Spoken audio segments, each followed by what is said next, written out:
So, this is what we are going to learn in today's session on product life cycle. Basically, whenever a product is introduced, before it is introduced, it has to pass through a development stage or called as product development stage. Then it enters the introduction when it is offered to the market. As the product gains popularity, it reaches the second phase, that is growth phase, and it continues its growth till the product is widely accepted and profits are being earned.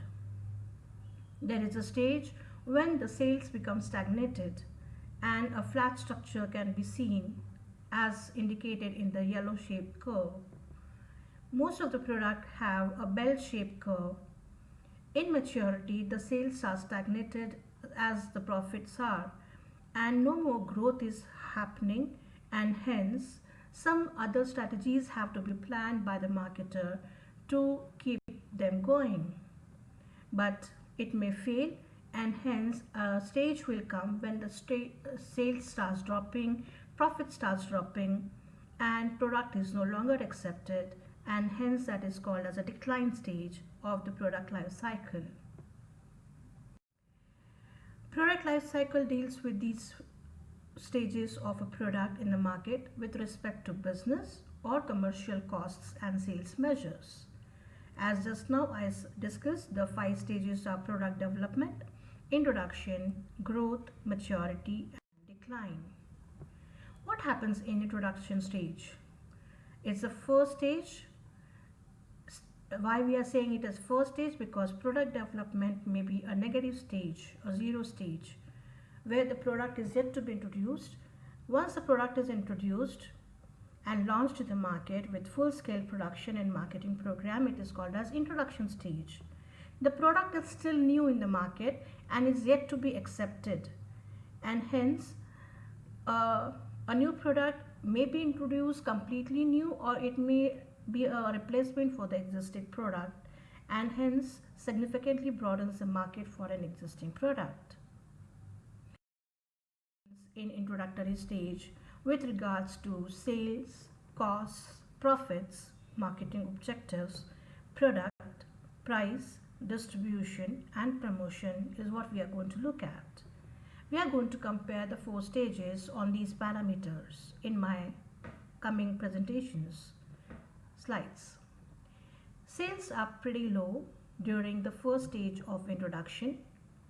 Costs are high since you are new in the business, you have invested a lot in the business, and hence the cost per customer or per unit of the product also is pretty high because you have not started gaining any return or income on that. You are incurring expenses. Profits are negative because product is still under observation and awareness stage. Here the marketing objective is to build the awareness, to create the product awareness and give free samples and maybe allow the customers to try out your product. So the product which has been offered in introductory stage is the basic product which has been developed through a lot of R&D in the product development stage. Now it depends upon the marketer what pricing strategy he or she wants to use at the introductory stage. Usually, whenever you have a penetration strategy or skimming strategy, you have to keep the prices accordingly. But in general, you can adopt cost plus formula, that whatever cost you have incurred for the product, you can add a margin which you want to get as ROI, return on investment. It could be 10% or 20%, and hence you can adopt cost plus formula.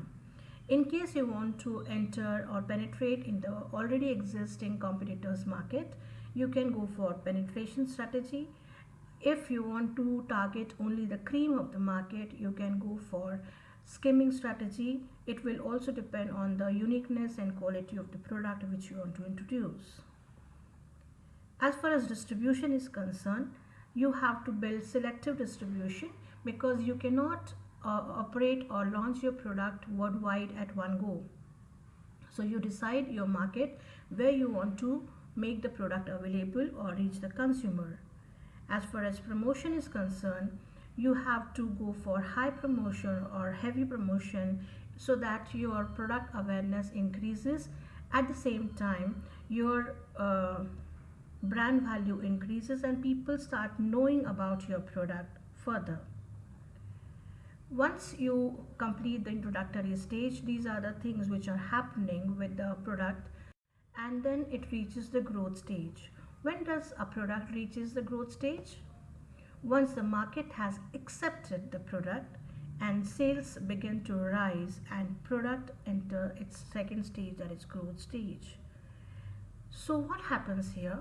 Your product is gaining popularity and the product achieves the approval which is desired from the market. The sales and profits are considerably high as compared to the first stage and are gradually increasing. In this effective distribution, advertising and sales promotion are considered as the key factor. Now here you can adopt strategies as far as the parameters we have concerned. What is happening to sales? Sales are rapidly increasing in this stage because product awareness has shifted to product acceptance stage now. People have started buying your product. Therefore, the sales are going up. The costs has come down to averaging because it was high during initial introductory stage. So it has come down a little bit because your volume of sales are going up. Profits are rising in proportion to the sales as you have targeted. What happens to marketing objective? Now, since you have been accepted in one segment of the market, what you can have is expand your market share or maximize your market share, and that can be your marketing objective. The basic product has been accepted very well, and hence you can offer extension, service, warranty, or maybe you can change the features or add new features of the product to gain more popularity and acceptance in the market. You can go for price penetration strategies because here the competitors are there and now you can afford to go for little low price because product acceptance has been done already. But at the same time you can also take advantage of the growing popularity of your product and you can increase your price little bit. Distribution becomes extensive. You can go for wider distribution segment, and promotion can be reduced at this stage because the demand is already been created, and hence you can go slow on promotion as such. The third stage of the PLC or product life cycle is maturity or saturation point. Here everything is saturated. The market becomes saturated. Sales and profits are stable and not moving further up. And it's a very critical phase for a marketer to face. The product has to face keen competition and which brings pressure on prices. So you cannot increase the prices because already competitors are around you, and therefore though the sales of the product are rising but at a very very low pace, not as compared to the growth stage, and it has reached the highest peak sales point and it is not moving further up. Profit margin, however, declined due to keen competition because profit margins you have to cut down on the cost and you need to cut down on the profit margins so that you can compete with the pricings which are offered by the competitor who have already entered during growth stage of PLC. As far as the strategies are concerned, the sales are at its peak. The costs are low as per customer because as I have explained earlier also, the volume of production has gone up and hence the cost per customer has come down.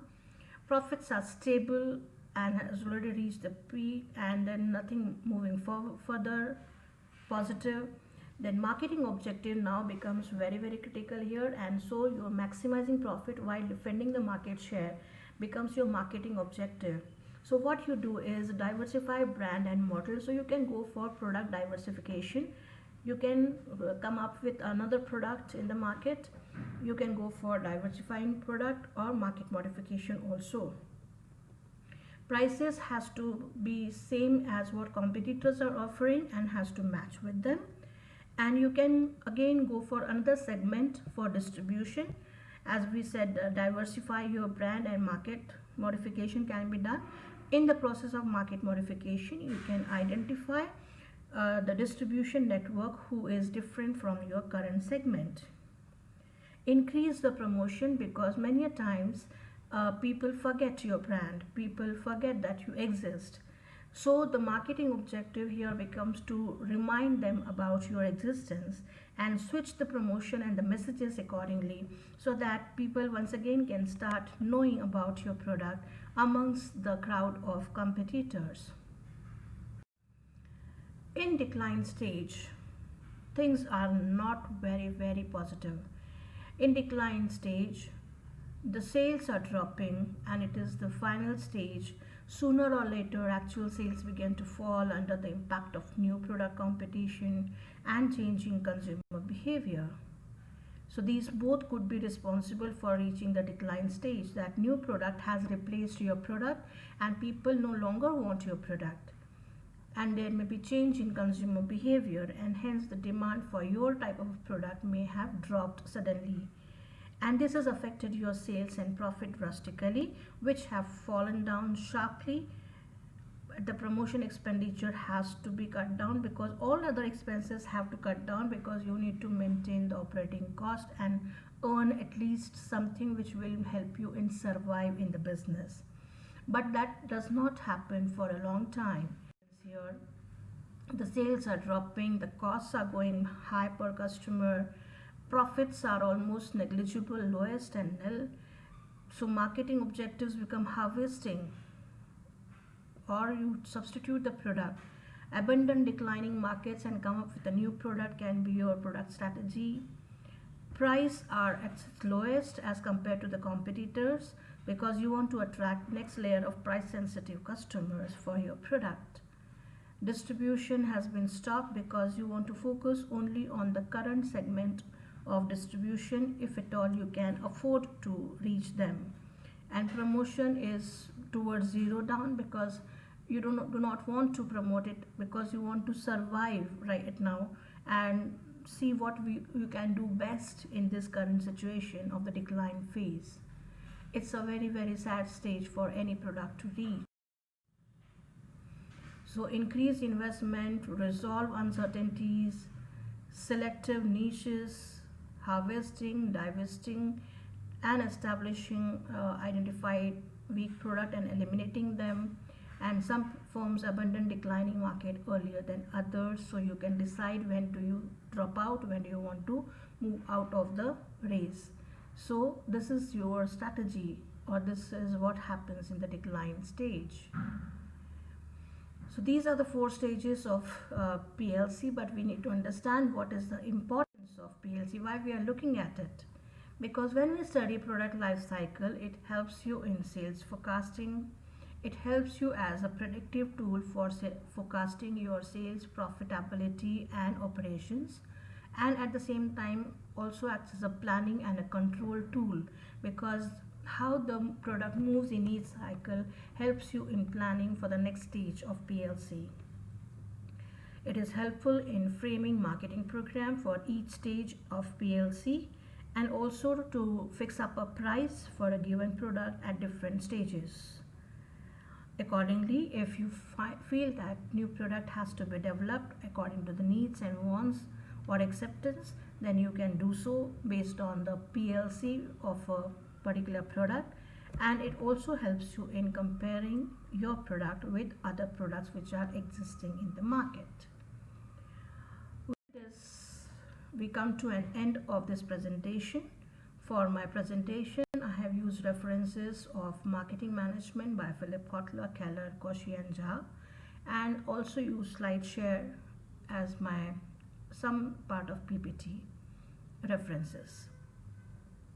So thank you very much for attending this presentation. I hope you enjoyed the presentation, and we will be talking about what are the marketing strategies for each stage of PLC in my next presentation. Don't forget to solve the quiz. The link is given in the description box, and post that you can enjoy my next videos. So have a very good time. See you in the next presentation. Thank you.